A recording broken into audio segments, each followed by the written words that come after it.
Hey guys, Jay here. Welcome to Models and Memories Weekly, episode 30. Models and Memories is a show about nothing and is filmed in front of a live studio audience. And stay tuned all the way till the end to see a montage of painted minis courtesy of the EOB Complete community. Models and Memories is a show where I talk about my painting, modeling, and wargaming experiences from the week, and I end every episode with a story. Now you might think to yourself, Jay, how could you possibly have more to say? Well, I do, and here goes.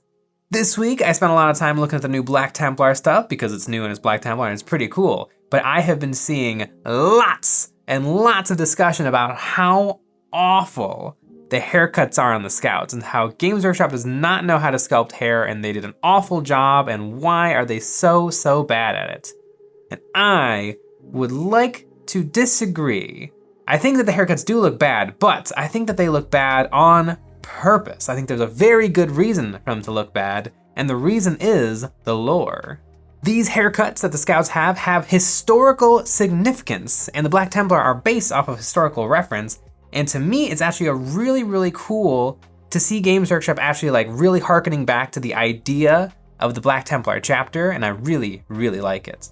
All Space Marines are based off of the ye old Knights of the Realm suits of armor, but they all have a little bit of their own aesthetic. The Ultramarines are Roman, the Space Wolves are Vikings, the Dark Angels are just the Knights Templar, but the Black Templar are based off of the Knights Hospitallers and the Teutonic Knights. But what does this have to do with the haircuts? Well, it's all based off of the Middle Ages, and in the Middle Ages, especially during the Crusading days where all of these knightly houses were operating, the haircuts of the time, there was a shift where the military and the religious kind of came together, and the famous Friar Tuck haircuts, the tonsure, where you got kind of long hair but it's all shaved on top, it was to show piety and dedication to the church and religion, and that look kind of did become, a bowl cut did come into fashion. It's a very famous Middle Ages look, and you see it in a lot of Middle Age artwork. It wasn't the only haircut of the Middle Ages. I mean, the Middle Ages were 1,000 years, and so there was many different hairstyles, but it's such a famous look, and you see it in so many pieces of artwork and religious artwork, and I really think it's kind of a cool little paying homage to the history of the Black Templar, because in the age of Phobos armor and floaty tactical tanks, it kind of feels like a lot of at least it feels like a lot of my interpretation of the Space Marines, where they're very religious and they're very knightly, is kind of falling away for a more Terran, StarCraft, tactical Buzz Lightyear, Halo Space Marines. It's kind of cool to see a little bit of that brought back, and I really think they're doing a great job with these Black Templar. And yes, the haircuts do look dumb and bad, and it looks like Mo from the Three Stooges, but it's supposed to, and I actually wish they'd pushed it a lot further. Bring in more ridiculous haircuts from the Middle Ages, just a curly crop of hair combed to the front, get some man buns going. It would actually be pretty cool to me. So you see a lot of very medieval Game of Thronesy haircuts. Oh, Game of Thrones and the haircuts is fine or whatever, but that's what I would like to see. I think they didn't go far enough. There's 2 Pageboy haircuts in the Scouts, and then there's a whole bunch of just kind of normal, bald, kind of mohawk. I think it'd be cool to see a lot more medievalness brought into the Black Templar, along with their floaty tanks and their tactical aesthetic. But what do you guys think? Have I learned just something and now you understand how cool the haircuts are? Or does something that look dumb just look dumb regardless of how good a reason there is for it? Let me know.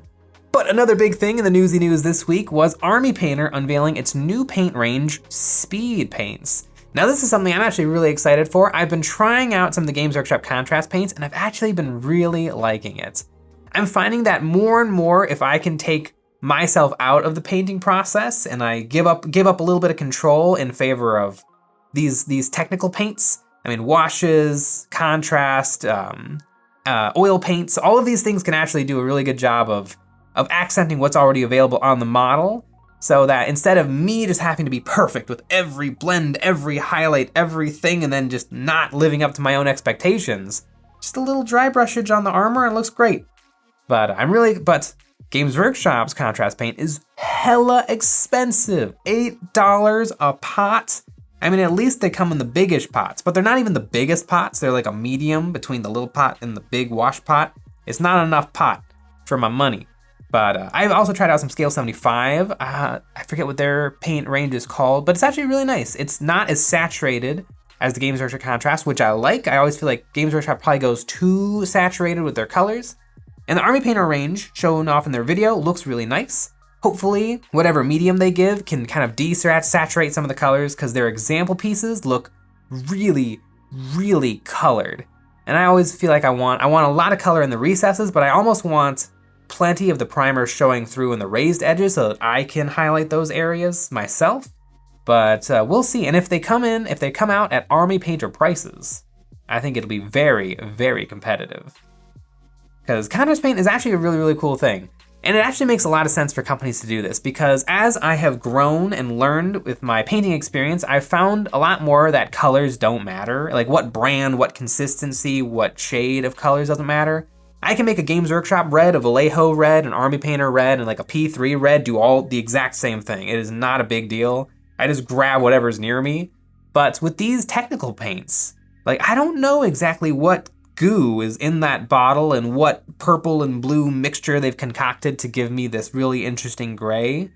And so I'm going to just buy more of that color when I run out, because I don't know exactly how to make it and how to recreate it. So I think these technical paints honestly are like a better thing than just a regular, hey, we came out with a new blue. Everybody get excited for the blue. It's a very slightly different shade of blue. It's a little bit of a green blue. Isn't that exciting? Because all of that stuff I think is silly. I own too many paints as it is. I never use most of the colors because I have maybe like 30, 40 paints that I go to all the time. I'm like, okay, if I need to make a brown, I use these two colors and I just mix in white and black and it gets me my whole spectrum that I need to paint something brown. I don't need my red brown and my blue brown and my cold brown and my hot brown and my yellow brown and my muddy brown and my gray brown. I don't need every different color pre-mixed for me in a little pot. It makes no sense. Really, we're all kind of being manipulated. All of us wargamer painters a little bit, because really, paint should come in foil or plastic tubes, like a toothpaste tube. Like normal paint, acrylic and enamel and oil paints that like real artists buy, that is the preferred way for paint to be, because it doesn't let in light, it doesn't let in temperature, it doesn't let in humidity, it doesn't let in air, which is the biggest killer of paint. That, squeezing out paint out of a tube is the preferred method of doing it, but we all give up that in favor of convenience. The convenience of pots, the convenience of dropper bottles and putting them onto our things. But that convenience comes at the cost of the paint's life. It dies earlier, it clumps, it dries out. Like, once you get about halfway through a paint tube or a paint pot, you kind of got to put the pedal to the metal, because there's a lot of air and light in there that is going to start to damage your paint. And one thing that's probably going to be a little controversial, and I know I've said this before, but I would actually prefer if somebody made a contrast paint and wash range in pots, but not Games Workshop pots, because they do a dumb thing where their pots are skinny and tall and incredibly knock-overable. But if somebody wanted to make the perfect contrast and wash paint range for me, a nice, fat, short pot would be ideal, because I actually do like dipping my brush directly into the medium and then putting it directly onto the model. I don't like putting it onto the palette, because then I just waste a bunch of paint. And contrast paint seems to really separate quickly, and so it's nice to, dip paint. Oh, it's getting a little separated. Close it up. Then you open it right back up. You're fresh, ready to rock and roll. I mean, if you put it on your palette, I guess you can give it some swirls, but then your paint is spread out even further and it's gonna dry out. I actually do like washes and contrast in pots, but no one has made a pot that I like yet. But I'm really excited for speed paint. I think it'll be great.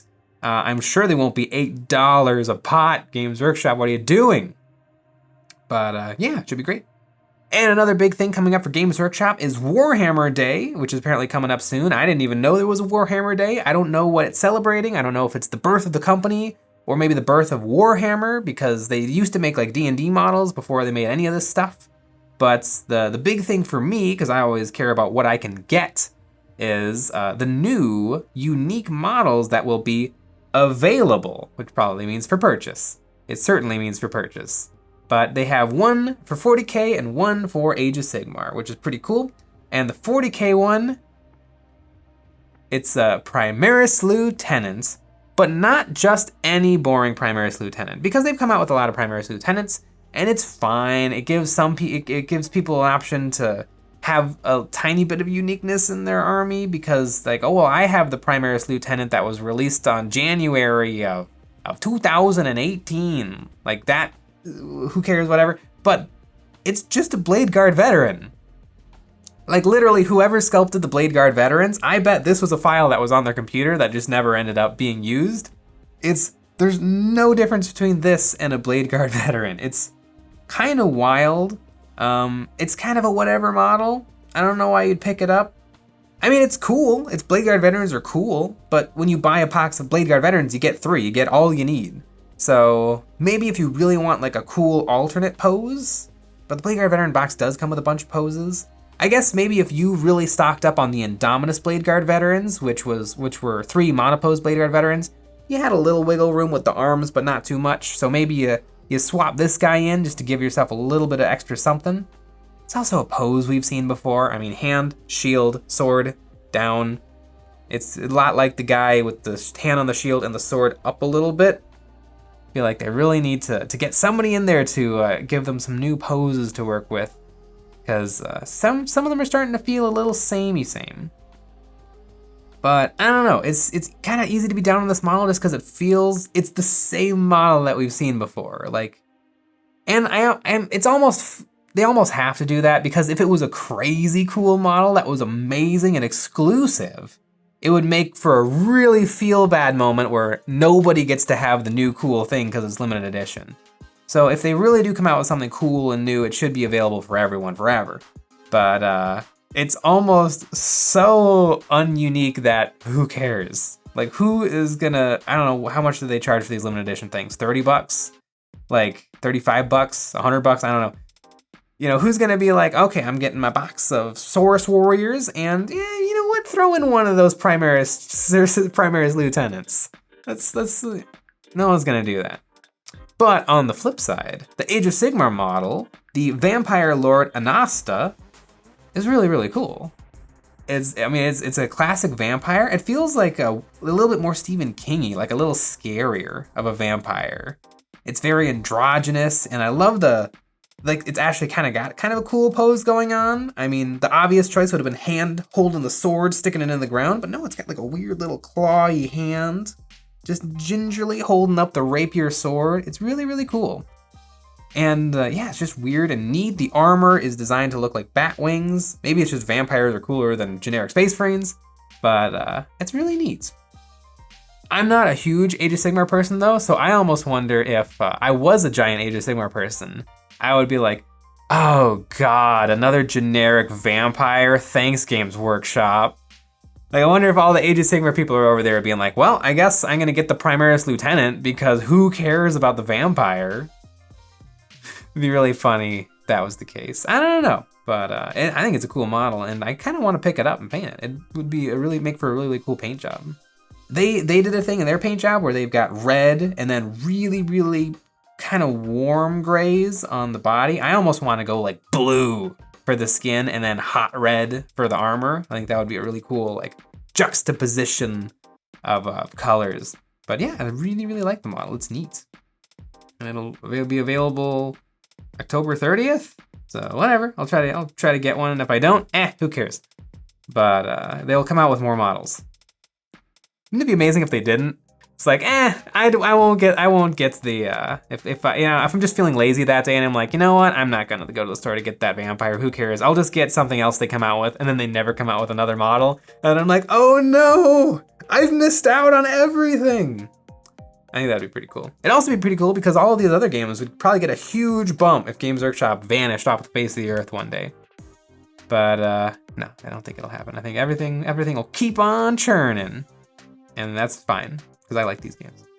But that's what's going on in the news. I haven't gotten much off-camera painting done, although I've gotten lots and lots of on-camera painting done this week. But we've been working hard on creating the new Eons of Battle. And if you want to see us continue to make videos and support us, the best way to do so is by becoming a member of our Patreon. Over there, you'll gain access to some behind the scenes, voting on what models I paint live here on YouTube, a live hobby hangout every Friday, some terrain STLs, and more. but we're working hard on getting ready for battle reports, getting more videos done, getting more tutorials done, and getting more ideas of what to talk about on Models and Memories Weekly, a show where I talk about the memories associated with miniatures. And this week, boy, do I have a memory for you. This.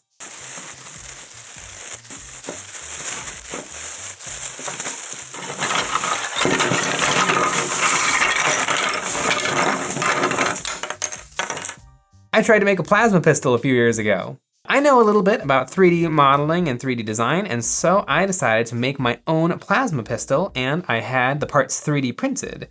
And it was definitely a process of getting everything designed and printed. This is probably, or this was I guess the second generation version. Now let me put it all together. That is the plasma pistol I designed, and I'm pretty happy with it.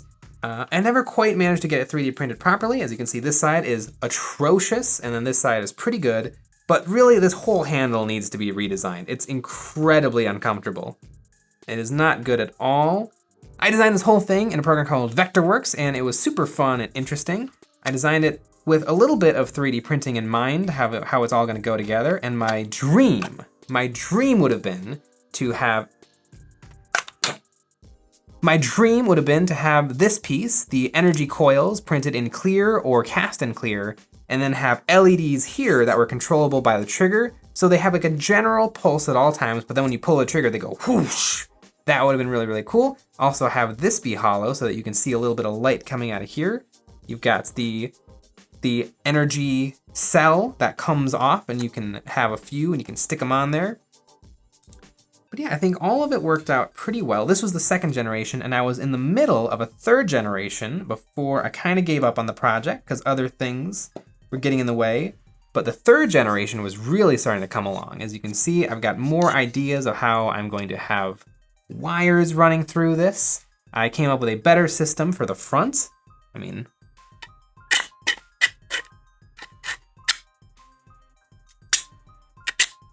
look at that. That's just schmexy. This is a clear cage with nice holes in it. I had barrel printed so that I could stick it in the hole. And then this cage would have gone over it so you'd be able to see the barrel and then a little sub-energy barrel underneath. It would have worked something like that. The handle printed okay. I forgot to have supports in these areas, and so it's a gigantic mess on the inside where a trigger mechanism would have been.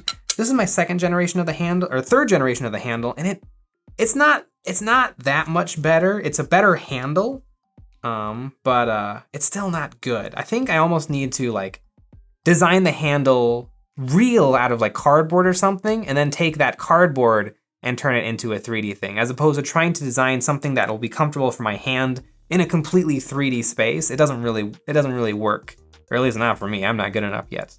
But this was the second generation handle. It still has room for the energy node. But yeah, this project is cool. I might come back to it one day. I remember I was designing all of the parts, but I was at an architecture school, and so I was making them 3D print everything for me, which was real nice. Although they often made mistakes, and often I made mistakes. One time I sent them the file in the wrong scale, and 12 hours later, this is what they gave me.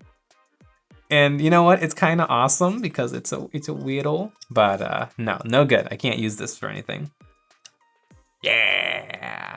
But I remember spending many hours 3D designing this project, getting it printed, arguing about the people at the print shop, buying lots of filaments to get the project done, waiting, because like it would be days. So I would design up something, I would make alterations, I would put it into whatever format they needed, I would give it to the printers, and then like 2 days later I would get to see how it all worked out. And so, but it was a lot of fun. I remember, oh my God, one time I was so mad. I sent them the 2 halves of the handle. Now, assuming that they would know to put the flat parts on the bottom of the print bed, because obviously Lots of complicated geometry. Flat. Which side do you put down on the print bed? They put down the geometry on the print bed. And I don't know if it was just those machines or what, but whatever, this is not coming off. The supports, it's impossible. This is how this is now. It took, maybe that's why I gave up, just because I was having so many failed prints. But yeah, I would say this part of it is perfect. And the handle needs work. And probably this inner barrel needs a little bit of work. Gonna go on a break. Yeah, something like that. I don't know if I would eventually cast this in resin or if I would just finish it as a 3D print, but I think that I have 60% of a plasma pistol, and you know what? I have a lot of fond memories of working on it. So that is my memory, my good old homemade plasma pistol, and all of the failed prints that led up to it. But this is my memory for this week, and it'll bring this episode of Models Memories to a close. Now it's time for the real star of the show, this week's EOB Complete submissions. We put out a challenge to our community to send us before and after photos of their recently finished models to be immortalized in our videos. If you want to join in the fun, you can submit a before and after photo of your painted mini to our Discord server, which you can find in the description below, or you can post it to Instagram with the hashtag EOBComplete. Without further ado, let's look at and get inspired by what the folks have finished this week. A Blade Guard Veteran by Ender Skaparin, a T-Rex by Aldous, a Deathwatch Veteran by Wallahu, an Infinity Gang by The Happy Heretic, an Orc Warboss and Shock Attack Gun by Chocolate Pope, a Beast Snagaboy by Failing Bravely, an Old School Saturnine Terminator Suit by Squid Cultist 002, a Primaris Judiciar by Captain Haterade, an Orc Weird Boy Na by Captain Ferrier 24, a Stormcast Eternal by Nate Dogg, a Redemptor Dreadnought by Morena, a Veteran Guardsman Kill Team by Owlmane, a Redemptor Dreadnought by Ocho, a Space Marine Devastator by Legio Voltarum, a Necron Hexmark Destroyer by Grimnir, an Eldar Wraith Knight by Rocky Rules, some Deathwing Terminators by Max Latina, a Classic Genestealer by Mechabus, a Spider-Man by Kulial, some Guard Kazarkan by Orange, an Ogre by The Bee, Space Marine Intercessor Sergeant by Flamer 31, some Necron Lich Guard by Sir Smashy, a Necron Scorpek Lord by TC Gentry, a Redemptor Dreadnought by Linku 11, some Necron Warriors by Black Lung Raider, some Fallout Power Armor by The Dad Dab, and a Death Guard Terminator by Emp. Congratulations to everyone for a job well done. It's no small feat to get paint on a mini, and you all should feel really proud. Nothing gets the hobby juices flowing like finishing a project, and we all thank you for sharing your work, motivating us and the hobby community to paint our plastic. Thanks for sharing.